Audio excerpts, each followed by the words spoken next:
Un saludo muy cordial, mis queridos hermanos y hermanas. Qué bueno verles aquí de nuevo para nuestra sesión del jueves en la noche. Ya se está acabando la semana, parece mentira, ¿verdad? Hemos estado aquí estudiando durante el transcurso de esta semana el tema 15 principios de interpretación profética. Y esta noche queremos estudiar un tema que encontramos en el manual en la página 294. Solo está el título en la página 294, pero el material comienza en la página 295. Vamos a hablar sobre el apedreamiento de Esteban como la conclusión de las 70 semanas.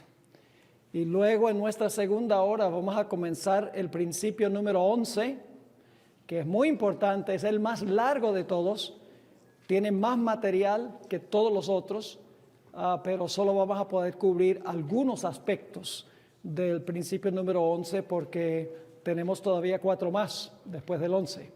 Y solamente nos quedan las 2 sesiones esta noche, 2 de mañana y el sábado 4, y ya terminamos. Así que vamos a inclinar nuestros rostros y vamos a elevar una oración al Señor antes de comenzar nuestro estudio. Padre Celestial, venimos ante ti con gozo en nuestros corazones porque podemos venir aquí con plena libertad para abrir las páginas de tu santo libro. Pedimos, Señor, la compañía de tu Espíritu Santo por medio del ministerio de los ángeles. Ilumina nuestras mentes, abre nuestros corazones y capacítanos para compartir las maravillosas enseñanzas de tu palabra. Gracias te damos por responder esta oración, pues te lo suplicamos en el nombre precioso de Cristo nuestro Salvador. Amén. Vamos a empezar en la parte superior de la página número 295. Es el último tema del tomo 1 del manual que hemos estado usando. Y voy a seguir más o menos de cerca. Las páginas que tenemos aquí no son demasiadas páginas, son solamente 6 páginas y un poquito. Debemos poder cubrirlo bien en el tiempo que disponemos en esta primera hora esta noche. Vamos a comenzar formulando una pregunta. ¿Cuándo se cerró la puerta de la gracia para la nación judía como nación o como teocracia? Los adventistas del séptimo día siempre hemos dicho que la puerta de la gracia se cerró para la nación judía en el año 34 de la era cristiana con el apedreamiento del primer mártir cristiano cuyo nombre era Esteban. Algunas personas, sin embargo, dicen, ¿cómo podemos decir que la puerta de la gracia se cerró para la nación judía con el apedreamiento de Esteban en el año 34? Cuando notamos que el Señor Jesucristo, cuando salió del templo por última vez en el año 31, dijo, he aquí vuestra casa os es dejada desierta, y luego la Shequina se retiró. Jesús se retiró y se posó sobre el monte de los olivos, como había sucedido en el Antiguo Testamento. Dicen, ¿acaso entonces la puerta de la gracia no se cerró cuando Jesús abandonó el templo por última vez, que sería el año 31? ¿Cómo es que decimos que se cerró la puerta en el año 34? Bueno, hermanos y hermanas, la Biblia nos dice que Dios le dio al pueblo de Israel 70 semanas completas. En la profecía de Daniel 9 dice, 70 semanas están determinadas sobre tu pueblo y tu ciudad, le dijo a Daniel. Así que no puede haberse cerrado la gracia en el año 31, porque el año 31 solo nos lleva hasta la mitad de la última semana, de la semana número 70. Si Dios le dio al pueblo judío 70 semanas completas, entonces no puede ser el año 31 cuando se cerró la puerta de la gracia, sino que tenemos que ir al año 34. Ahora, más que una vez, durante su ministerio, Jesús dijo que no había sido enviado sino a las ovejas extraviadas de la casa de Israel. Es decir, mientras Jesús estuvo en esta tierra, su ministerio se limitó únicamente a alcanzar a los judíos, porque repetidas veces dijo: no soy enviado sino a las ovejas extraviadas de la casa de Israel. La misión de Jesús era alcanzar al pueblo de Israel. Ahora, esto puede sonar un poquito exclusivista, que Jesús era parcial, que los judíos eran los favoritos de Jesús. Pero tenemos que entender la declaración de Jesús de que había sido enviado a las ovejas extraviadas del pueblo de Israel, porque cuando Jesús vino no se había terminado el tiempo para los judíos.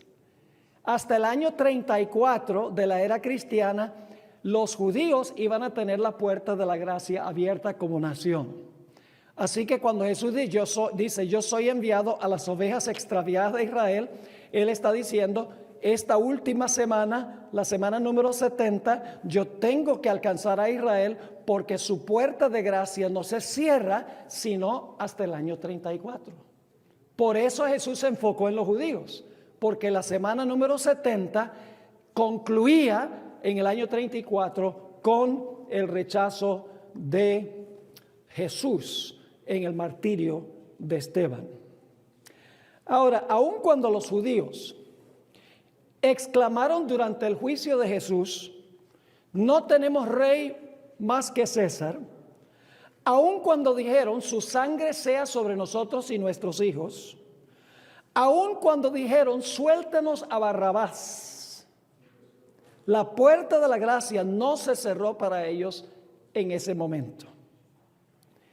Pedro explicó que Jesús había ido al cielo en el día del Pentecostés. Pedro explicó eso, que Jesús había ido al cielo para dar arrepentimiento a Israel. Así que el día del Pentecostés Jesús ya había resucitado, ya había ido al cielo a interceder. Y sin embargo está diciendo: yo voy al cielo para dar arrepentimiento a Israel. Ahora, si les iba a dar arrepentimiento a Israel, ¿todavía estaba abierta la puerta de la gracia para Israel? Si les iba a dar arrepentimiento, lógicamente que sí.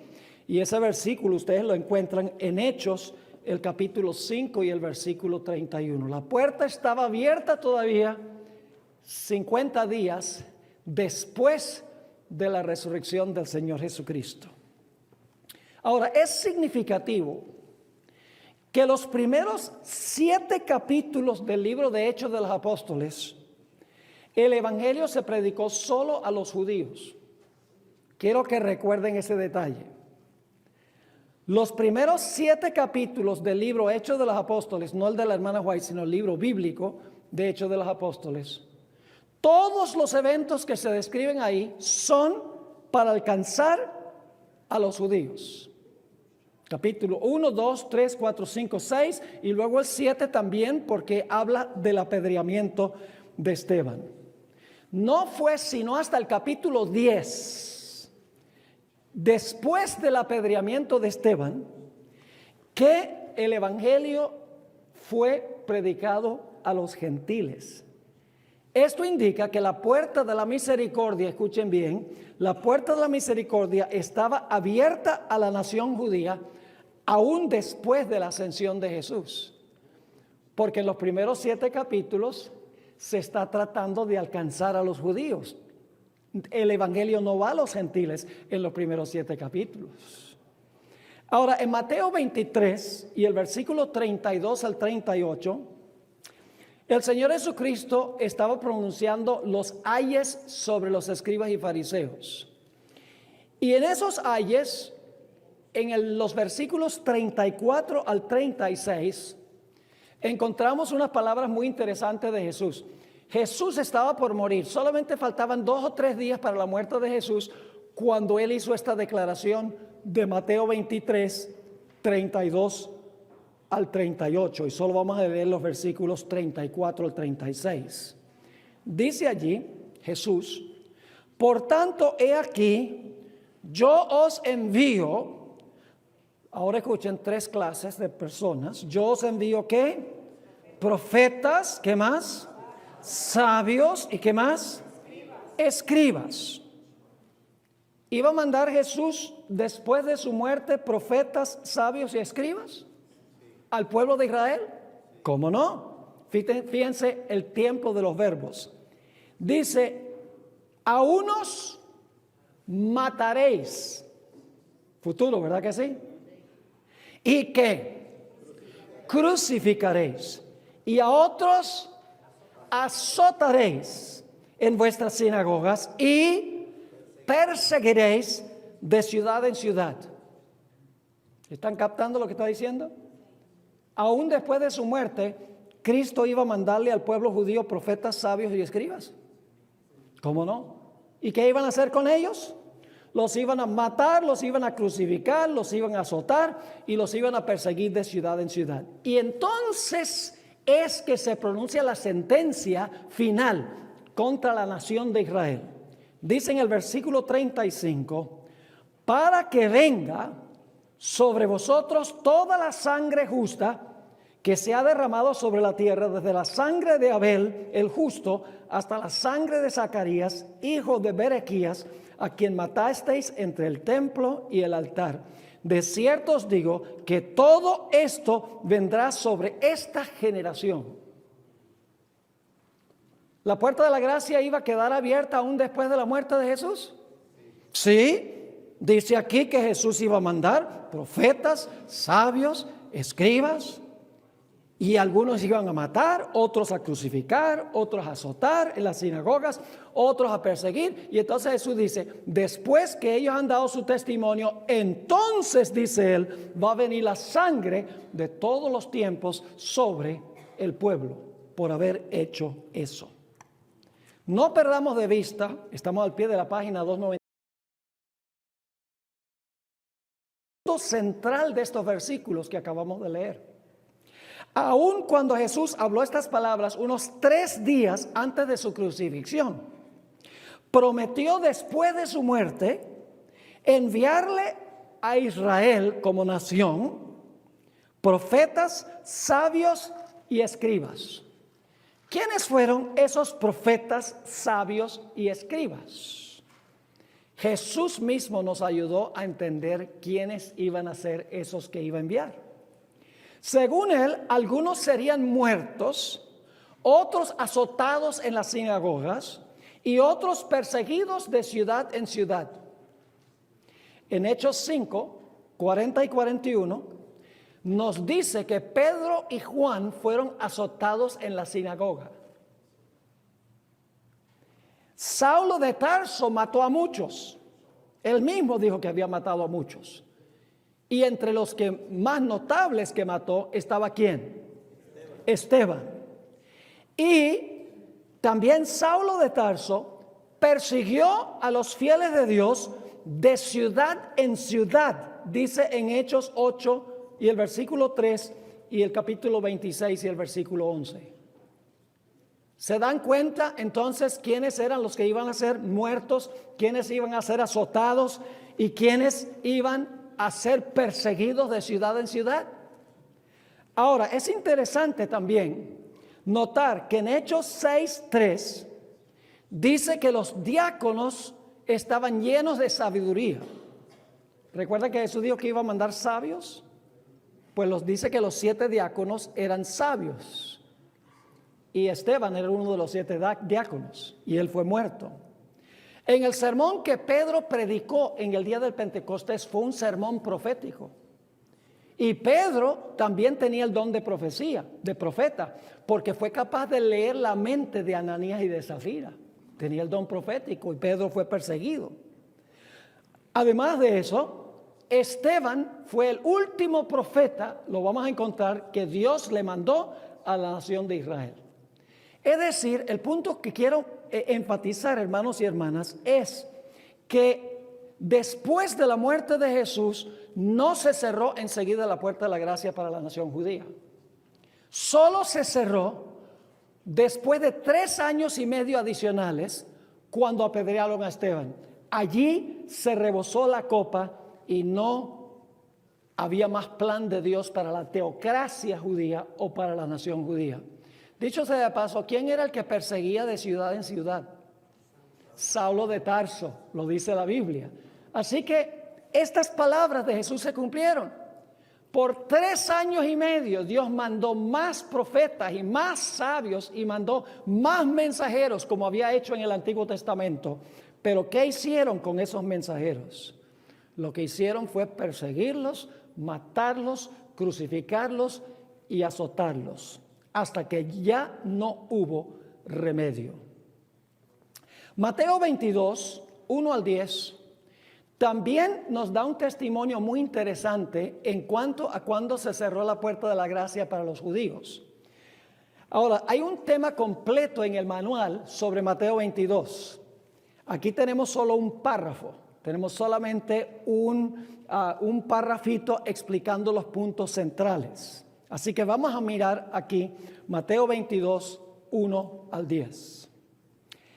En primer lugar, dice que Dios mandó mensajeros al pueblo judío, pero el pueblo judío rechazó a los mensajeros. Luego dice que después que murieron toros y animales engordados, yo pregunto, ¿qué representaban la muerte de los toros y los animales de sacrificio en el Antiguo Testamento? ¿Qué representaban? Representaban la muerte de Cristo. Así que el primer llamado es en el Antiguo Testamento. Rechazaron el primer llamado. Así que ahora se sacrifican los toros y los animales engordados, que representan la muerte de Cristo, y le manda otros mensajeros en la parábola. Y hacen lo mismo con esos mensajeros. Y cuando hacen esto con esos mensajeros, el versículo 6 dice que los afrentaron y los mataron. Entonces dice que el rey de la parábola se enojó. El rey representa a Dios. Y Dios mandó a sus ejércitos para destruir a esos asesinos y destruir su ciudad. ¿Qué evento se describe allí? La destrucción ¿de qué? De Jerusalén en el año 70.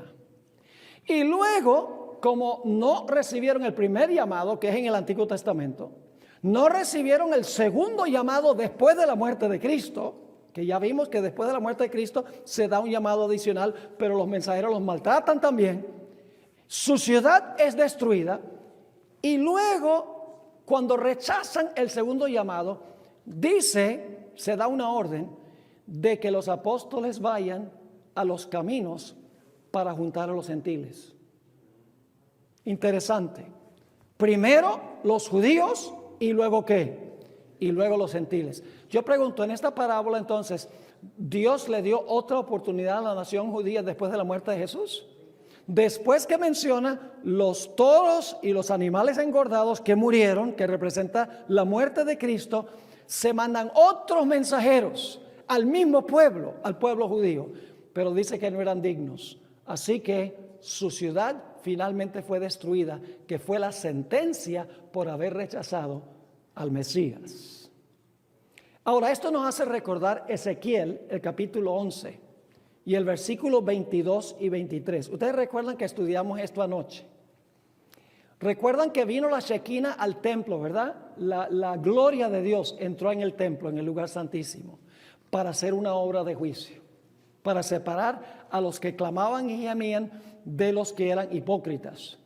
Cuando concluyó el juicio, ¿qué pasó con la Shekinah?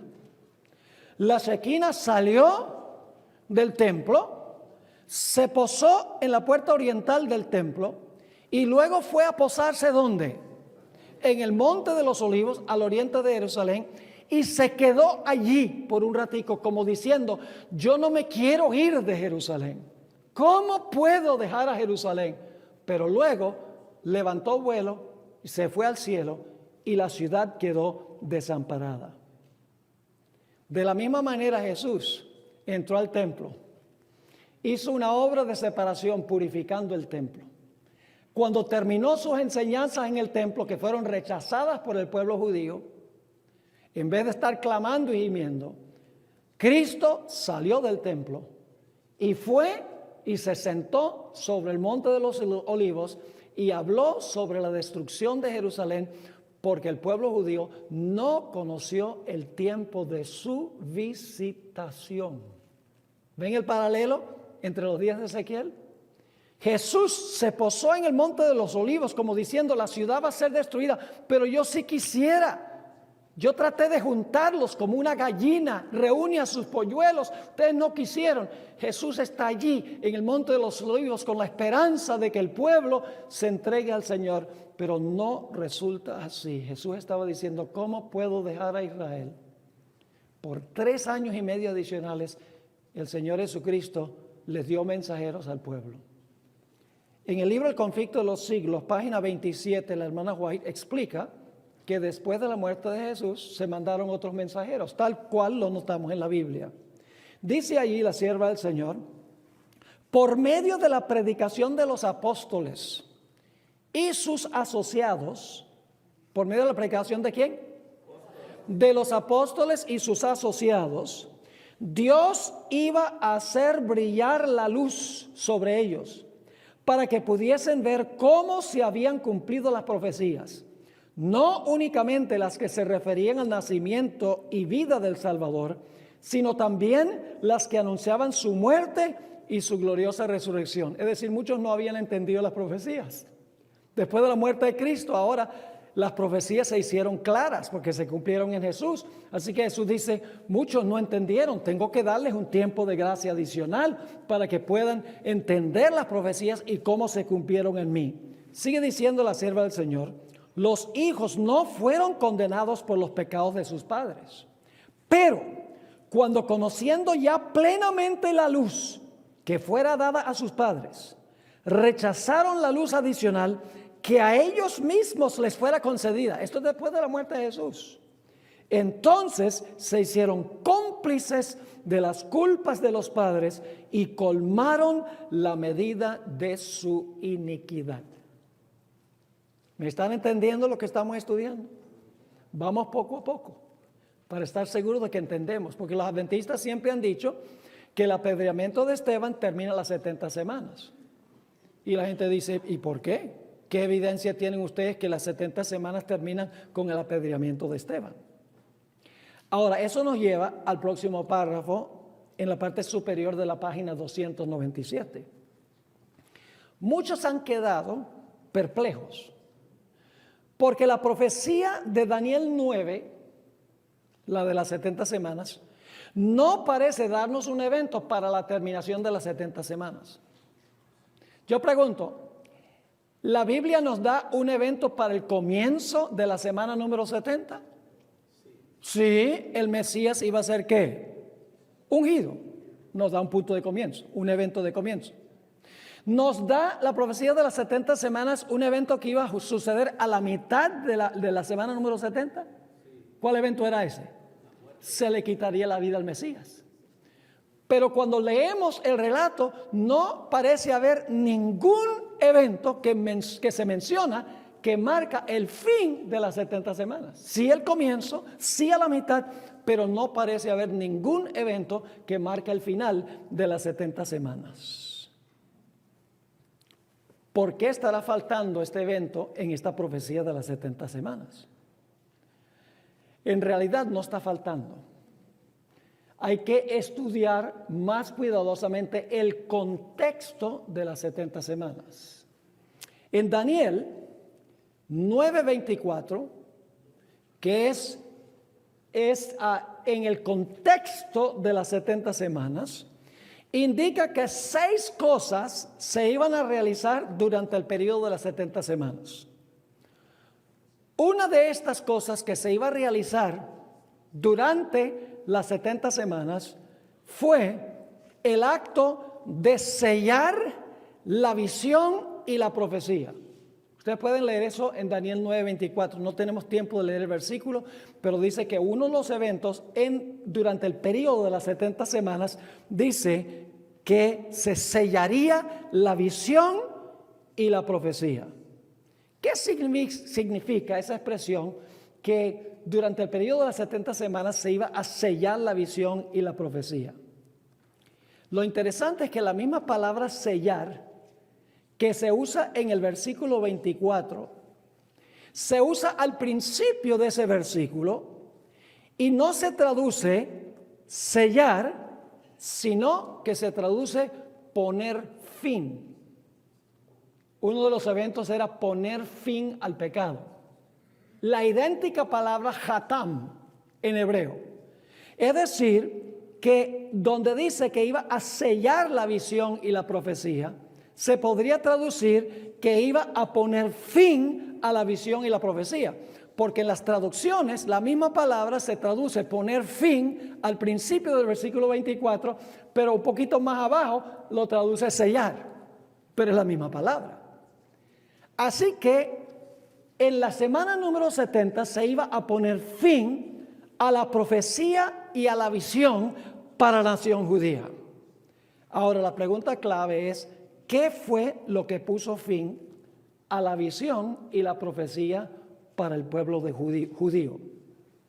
A fin de comprender la importancia de los eventos que se describen en Hechos 6 y 7, debemos primero comprender algo importante del Antiguo Testamento, un patrón que aparece en el Antiguo Testamento, el patrón del pacto. Hace muchos años tuve un profesor en la Universidad de Andrews, no fue en el seminario, sino que fue en la undergraduate school. Estaba sacando mi licenciatura, su nombre es Douglas Waterhouse, que era un estudioso, un erudito de primera categoría. Y él compartió con nosotros en la clase el trabajo que había sido hecho por dos arqueólogos, por dos eruditos, con el nombre de George Mendenhall y Meredith Kline, a donde ellos estudiaron muchos pactos que se hicieron en la antigüedad, porque se habían conseguido tabletas con pactos entre un rey mayor y reyes menores. Muchos pactos se habían conseguido en inscripciones. Y ellos descubrieron que los pactos tenían cierto orden de eventos, y ustedes lo tienen aquí. La Biblia, como fue escrita el Antiguo Testamento, específicamente los libros de Moisés, como fueron escritos en esta misma época, entonces los libros de la Biblia reflejan la cultura de la época, lo que eran los pactos en esa época. En Josué 24 tenemos un ejemplo de uno de esos pactos, y hay muchos otros ejemplos en el Antiguo Testamento, pero voy a usar el de Josué 24, que es cuando el pueblo de Israel está a punto de entrar a la tierra prometida.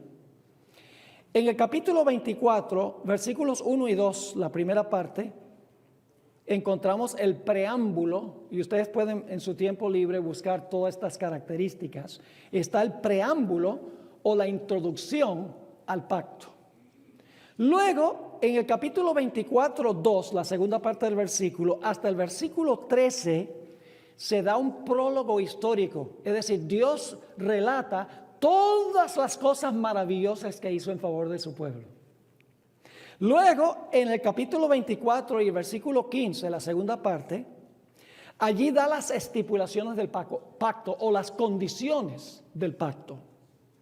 Luego, en el capítulo 24, 16 al 20, Dios da las bendiciones y maldiciones del pacto. Dios dice, si ustedes obedecen las especificaciones del pacto, ustedes van a recibir bendiciones, pero si ustedes desobedecen las estipulaciones del pacto, ustedes van a recibir las maldiciones. Y luego, en el capítulo 24, 21, el pueblo da un juramento de que van a obedecer. Cuando han escuchado las estipulaciones, cuando Dios ha dado las bendiciones y maldiciones, ahora el pueblo dice, todo lo que Dios dice, eso vamos a hacer. Y luego en el capítulo 24 y el versículo 22 están los testigos que están presenciando este pacto entre Dios y su pueblo antes de entrar a la tierra prometida. Y luego viene la ratificación final del pacto en el capítulo 24 y el versículo 23 al 25. Y luego entonces en el capítulo 24 y el versículo 26 están los arreglos para la preservación del pacto, para que se pudiera preservar y no se perdiera. Y finalmente se notarizó el pacto legalmente en el capítulo 24 y el versículo 27. Esa es la fórmula del pacto.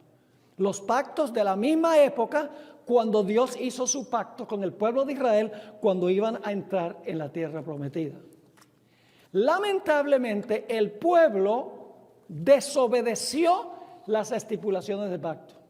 Le fue infiel a Dios, aun cuando Dios se casó con ellos. Dice en Jeremías 31, el pacto era un pacto matrimonial, espiritualmente hablando. Dios se casó con Israel en el monte Sinaí. Lo dice Jeremías 31, 31 al 34. Pero ellos fueron infieles al pacto y por lo tanto Dios envió profetas para comenzar procedimientos legales de divorcio. En realidad, los profetas eran los abogados de Dios en el tribunal de divorcio, porque han desobedecido las estipulaciones del pacto, se han entremezclado con los dioses de otras naciones, es decir, le han sido infieles a Jesús, y por eso ahora Dios manda profetas y dice: estoy mandando a mis abogados para ponerles una demanda de divorcio. Es importante recordar que los profetas eran abogados de Dios, que traían una demanda de divorcio contra Israel por haber quebrantado el pacto matrimonial. Este proceso en el Antiguo Testamento se le denomina el litigio del pacto. Es la palabra hebrea rib, que se traduce generalmente pleito o altercado. Cuando ustedes encuentran un versículo que Dios dice: yo tengo un pleito con mi pueblo, es una palabra que se refiere a que al hecho de que el pueblo ha violado el pacto y ahora Dios viene a ellos y le dice: ustedes han quebrantado el pacto matrimonial y yo estoy pidiendo un divorcio. Ahora, hay un ejemplo en la Biblia de esta clase de acusación que Dios hace en contra de su pueblo por haber desobedecido el pacto. En realidad hay varios ejemplos, pero el que vamos a mirar es Miqueas, el capítulo 6. Y ustedes tienen aquí la lista de eventos relacionados con el envío de un profeta, donde Dios le dice a su pueblo: ustedes me han sido infieles, han escogido otros amantes, así que yo quiero un divorcio. En Miqueas el capítulo 6 y el versículo 1 y 2, la primera parte del versículo 2, se convocan a los testigos para presenciar los procedimientos del juicio que se va a hacer. En el capítulo 6 y el versículo 2 viene la introducción del caso. Dios introduce el caso contra su pueblo por ser desobedientes al pacto matrimonial. Y luego quiero que noten algo muy interesante. Luego se hace el recital de los actos benevolentes de Dios. Es decir, ahora se da una lista de todo lo bueno que Dios ha sido con su pueblo, pero ellos le han sido infiel. Luego en el capítulo 6 y el versículo 6 y 7 viene la acusación de Dios contra su pueblo. El profeta Miqueas está sirviendo como el abogado de Dios en tribunal de divorcio. Y luego en el capítulo 6 y el versículo 8 viene la sentencia contra Israel. Ahora, lo que yo quiero que ustedes noten aquí, especialmente el punto, la razón por la cual mencioné todos estos diferentes pasos, es porque tanto cuando Dios hizo el pacto, como cuando Dios llevó a Israel al tribunal de divorcio, se menciona los actos benevolentes de Dios para con su pueblo. Y Dios está diciendo: yo fui tan bueno con ustedes, yo los bendije, y miren lo que ustedes han hecho conmigo. Tanto cuando se hace el pacto como cuando Dios va al tribunal para acusar a Israel por serle infiel, hay una sección a donde Dios menciona los actos benevolentes, lo bueno que Él fue con el pueblo de Israel. Ahora, recordando esto, hay algo muy importante. Una cosa que ha dejado perplejos a aquellas personas que han leído Hechos del capítulo 7 es lo siguiente: ¿por qué razón es que Esteban dedicó tanto espacio para contar la historia del pueblo de Israel que el Sanedrín conocía en minucioso detalle? Ustedes pueden leer Hechos 7 Casi todo el capítulo 7 de Hechos relata la historia de Israel. ¿Acaso los miembros del Sanedrín no conocían al derecho y al revés la historia de Israel? Lógico que sí. Pero lo que está haciendo Dios, Esteban es el último abogado de Dios en el tribunal de divorcio. Y va a relatar todas las experiencias de Israel, lo benevolente que fue Dios con Israel. Y al final va a dictar la sentencia en contra de la nación judía. Es decir, Esteban está trayendo un litigio del pacto contra la nación judía. Y este litigio es el último. Antes de eso Dios mandó profetas, esperando que el pueblo regresara y le fuera fiel otra vez.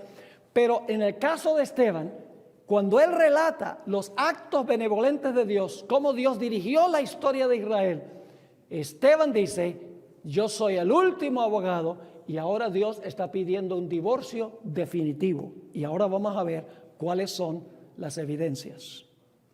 Hay un paralelo impresionante entre el juicio y la condena de Jesús y el juicio y la condena de Esteban. El pueblo judío hizo lo mismo cuando condenó a Esteban que cuando condenó a Jesús. Quiere decir que los dos eventos están conectados. ¿Cuáles son las similitudes? En ambos casos, y esto está en el manual con los versículos, no podemos leer todos los versículos, ambos fueron llevados ante el Sanedrín en pleno.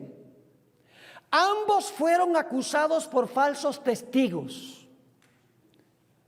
Ambos repasaron la historia de la nación judía. Yo pregunto, ¿Jesús repasó la historia de la nación judía? ¿Recuerdan la parábola? Mandó unos mensajeros buscando fruto y los maltrataron. Mandó otros mensajeros porque Dios quería salvar a su pueblo. Hicieron lo mismo con ellos y luego finalmente mandó a su hijo. ¿Está repasando Dios lo bueno que fue con Israel? ¿Cómo no? Es decir, en ambos casos, Esteban y Jesús relatan la historia de Israel para mostrar cuán bondadoso fue Dios.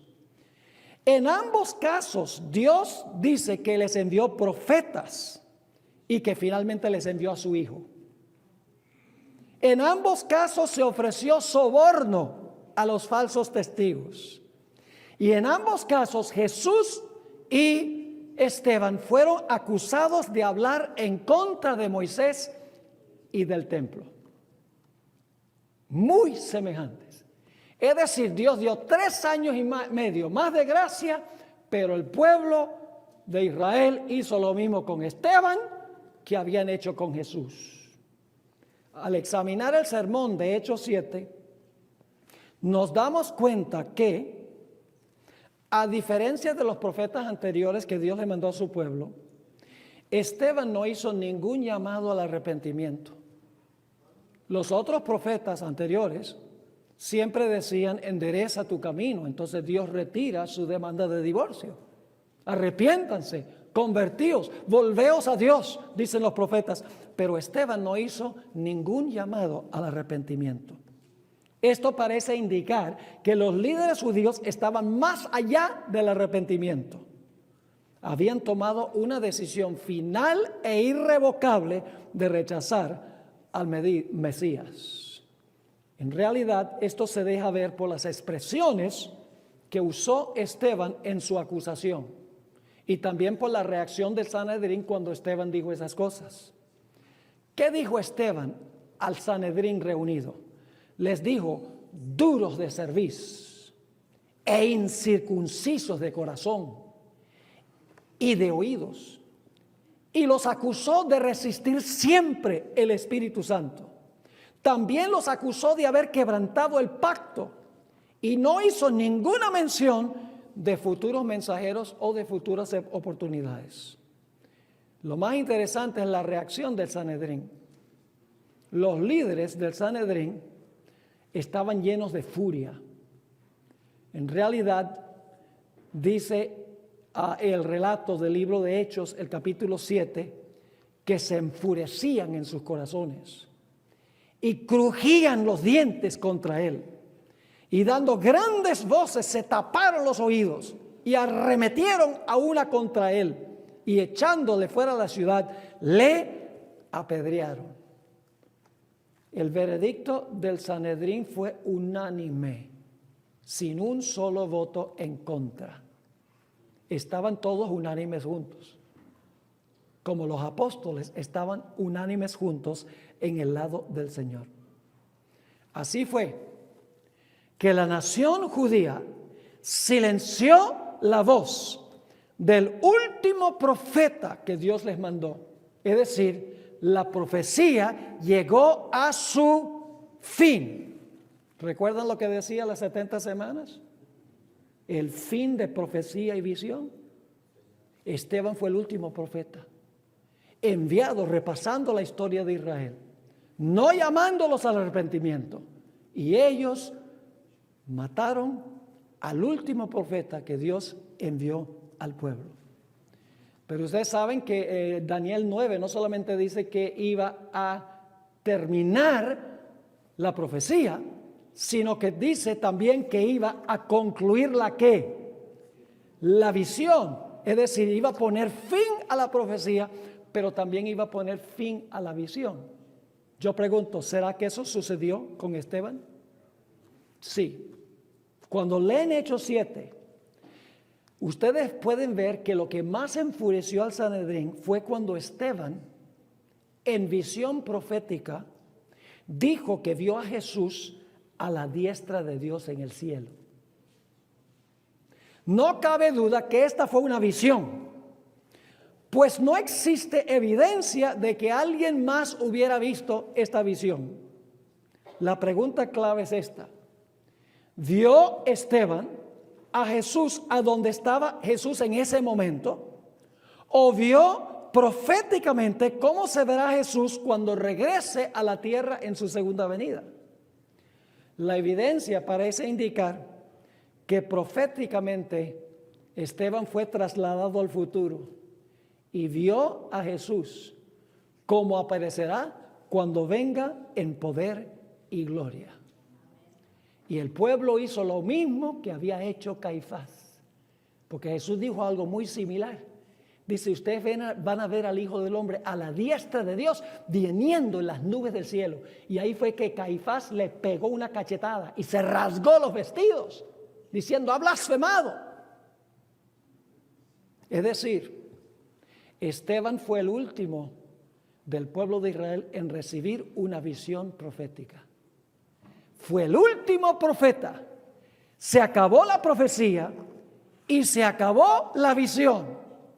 Yo pregunto entonces, ¿Daniel 9 marca eventos que terminan la semana número 70?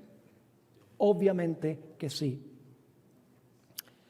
Ahora, como ya hemos visto, estamos al pie de la página 299, como ya hemos visto, Jesús enseñó en parábolas que el reino le sería quitado ¿a quiénes?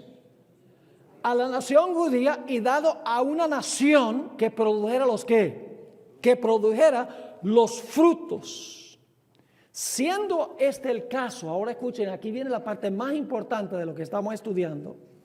Siendo este el caso, al concluir las 70 semanas, debemos buscar un evento que no solo cerró la puerta de la gracia para la nación judía, sino que abrió la puerta para los gentiles. ¿Cumple el apedreamiento de Esteban el cierre de la gracia para los judíos y el envío del mensaje a los gentiles? ¿Cómo no? Ahora fíjese, aquí es que viene tan interesante esto. No es coincidencia que el que encabezaba el apedreamiento de Esteban era el campeón del judaísmo ortodoxo. Su nombre era Saulo de Tarso. En el momento exacto, escuchen bien, en el momento exacto que la puerta de la gracia se cerró para la nación judía, ya Dios había escogido el apóstol que iba a ir a los gentiles. En ese momento exacto. El mismo Saulo de Tarso lo dijo. Declaró en la parte superior de la página 300, Y cuando se derramaba la sangre de Esteban, tu testigo, yo mismo también estaba presente y consentí en su muerte y guardaba las ropas de los que le mataban. Pero ahora escuchen, después de ese evento dice, pero me dijo, ve, porque yo te enviaré lejos a los gentiles. Es decir, ironía de ironías, cuando la puerta de la gracia se cerró para la nación judía, cuando Esteban recibió la última visión, la última profecía, el último profeta, en ese mismo instante, Dios escogió al campeón que iba a ir a la nueva nación de Dios, que iba a ir con el evangelio a los gentiles. Ahora aquí viene algo muy interesante. La secuencia de eventos en Hechos 1 al 11 revela claramente que el apedreamiento de Esteban fue un evento transicional.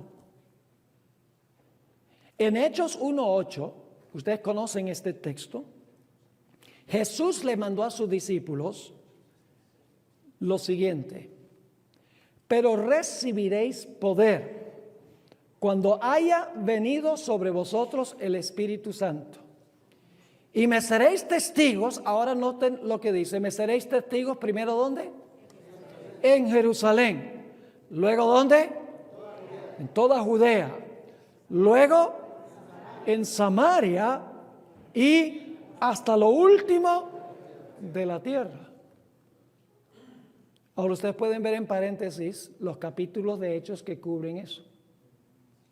En Hechos 1 al 6, el evangelio va solo a Jerusalén y Judea, porque la puerta de la gracia no ha sido cerrada para los judíos. En Hechos 7 está el apedreamiento de Esteban y Saulo es el cabecilla. En Hechos 8, ahora el evangelio va a Samaria. En Hechos 9, la conversión de Saulo. Y en Hechos 10, el evangelio va a los gentiles. ¿Están viendo aquí? ¿A quiénes iba a ir el evangelio primero, aún después de la muerte de Jesús? Jerusalén y Judea. Luego en el capítulo 8 iba a ir ¿a dónde? A Samaria. Y luego en el capítulo 9 se convierte el campeón a los gentiles, que estuvo en el apedreamiento de Esteban. Y entonces en Hechos 10 el evangelio ahora va a los gentiles. Yo pregunto, ¿el evento del apedreamiento de Esteban fue un evento transicional? Y fíjense que Jesús indicó que con su muerte no se cerraba la puerta. Porque Jesús dijo, después de dar la parábola de los mensajeros que fueron a buscar fruto, dice, el reino de Dios será quitado de vosotros. ¿En qué tiempo está ese verbo? Futuro. Será quitado de vosotros y dado a una nación. La palabra nación es la palabra etne. La palabra etne es la palabra que se traduce gentiles en todo el Nuevo Testamento. Es decir, el reino de Dios es quitado de ustedes, la nación judía, de la teocracia judía, y es dado a los gentiles. Ahora, todavía falta una o dos cosas por decir aquí. El comienzo oficial del ministerio de Pablo se describe en Hechos 13:1. Porque el capítulo 10 y el capítulo 11 y el capítulo 12 tiene que ver con los eventos de Cornelio, Pedro predicándole a Cornelio. ¿Recuerdan? Que gentiles que vinieron, la visión de la sábana que descendió del cielo con animales inmundos que la gente usa para justificar que ahora podemos comer chancho y podemos comer ostras y todas esas cosas, ¿no? El comienzo oficial del ministerio de Pablo se describe en Hechos 13:1, a donde el apóstol y Bernabé fueron ordenados al ministerio. En la ordenación de Pablo, ahí empieza oficialmente su ministerio. Ahora fíjense la secuencia. Pablo y Bernabé luego viajaron a Antioquía de Pisidia, a donde Pablo predicó un largo sermón a los judíos en la sinagoga. Ustedes pueden leer, todos los textos están aquí. Si tomáramos tiempo de leer todos estos textos, hermanos, yo tendría que estar aquí 6 meses. Pero ustedes tienen un buen hombre aquí, así que no me necesitan a mí. Ahora escuchen. Después después que Pablo predicó su sermón, los gentiles le pidieron a Pablo que predicara el siguiente sábado. Y el próximo sábado se reunió toda la ciudad en la sinagoga para escuchar la palabra de Dios. Esto provocó la envidia de los judíos, porque estaba pasando en una sinagoga judía. Y los judíos contradijeron y blasfemaron lo que estaba diciendo Pablo y lo que estaba diciendo Bernabé. Esto llevó a Pablo a decir las siguientes significativas palabras a los judíos que se le oponían, muy parecidas a las palabras que habló Jesús. Dice en Hechos 13, 46 y 47, entonces Pablo y Bernabé, hablando con denuedo, dijeron: a vosotros, a la verdad era necesario que se os hablase primero la palabra de Dios. ¿A quiénes se refiere cuando dice el evangelio debía ir a ustedes primero? A la teocracia judía. No soy enviado sino las ovejas extraviadas de la casa de Israel. Así que Pablo dice, el evangelio era para predicarlo a ustedes primero, hasta que se apedreó a Esteban. Pero ahora noten, mas puesto que la desecháis y no os juzgáis dignos de la vida eterna, he aquí nos volvemos a los gentiles. ¿Están viendo? Porque así nos ha mandado el Señor diciendo: te he puesto para luz de los gentiles, a fin de que seas para salvación hasta lo último de la tierra. Recuerden lo que Jesús dijo: me serán testigos ¿hasta dónde? Hasta lo último de la tierra. Y Pablo está diciendo, el evangelio iba a ir a la nación judía primero, pero ahora nos volcamos a los gentiles, y dice hasta lo último de la tierra. Yo pregunto entonces, ¿el apedreamiento de Esteban marca claramente en la Biblia el fin de las 70 semanas? Absolutamente, sin duda alguna, todas las características lo indican así. El plan de Dios ha concluido para la teocracia judía. El plan de Dios ha terminado para la nación judía.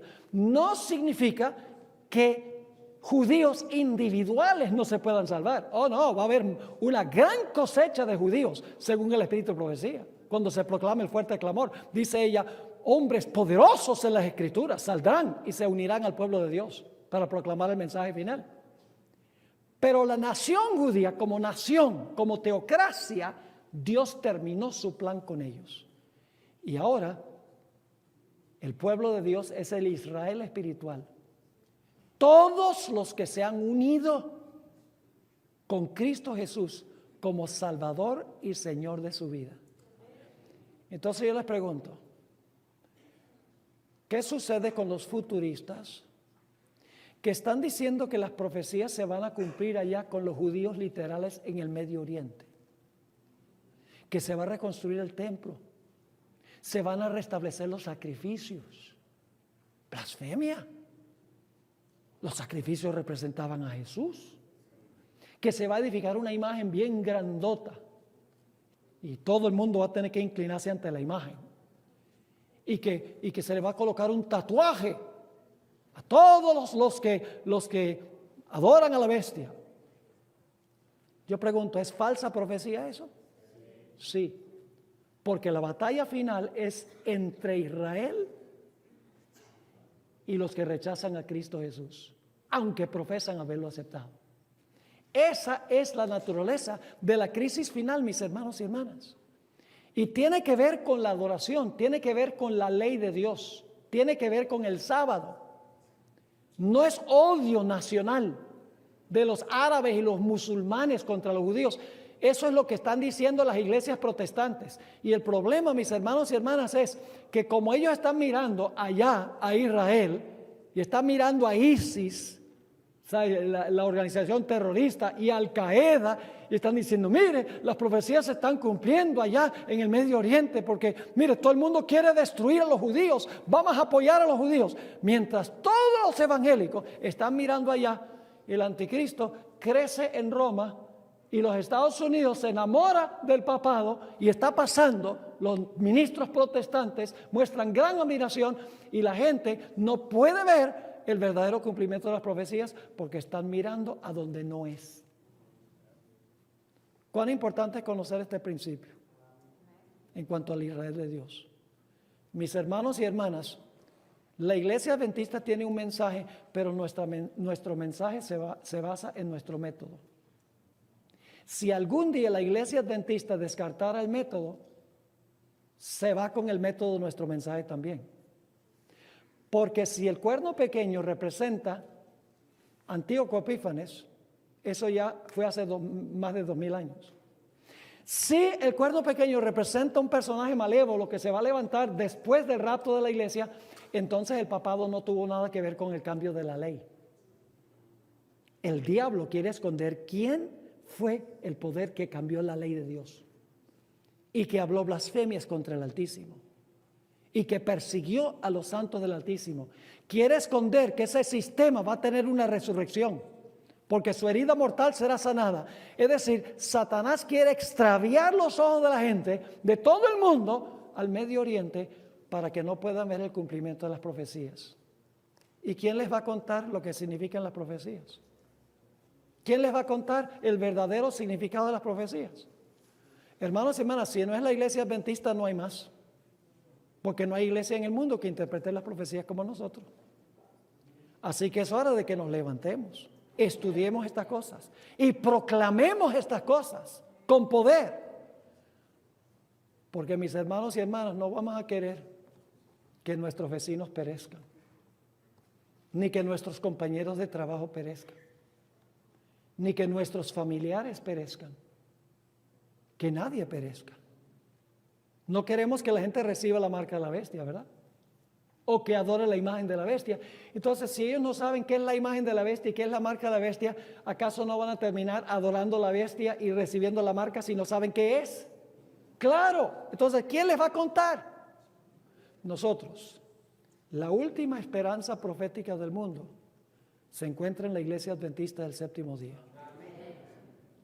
Y hay de nosotros si nosotros no proclamamos este mensaje. Dios nos lo tendrá en cuenta en el día del juicio. Oremos. Padre Celestial, gracias te damos por la claridad de tu palabra.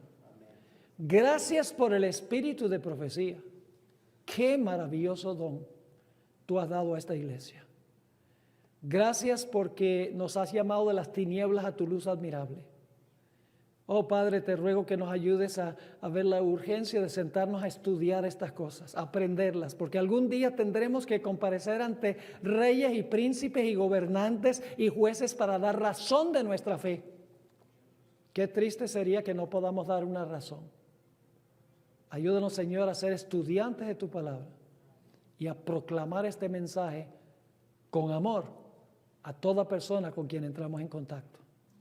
Gracias por hacer eso por nosotros. En el precioso nombre de Jesús. Amén.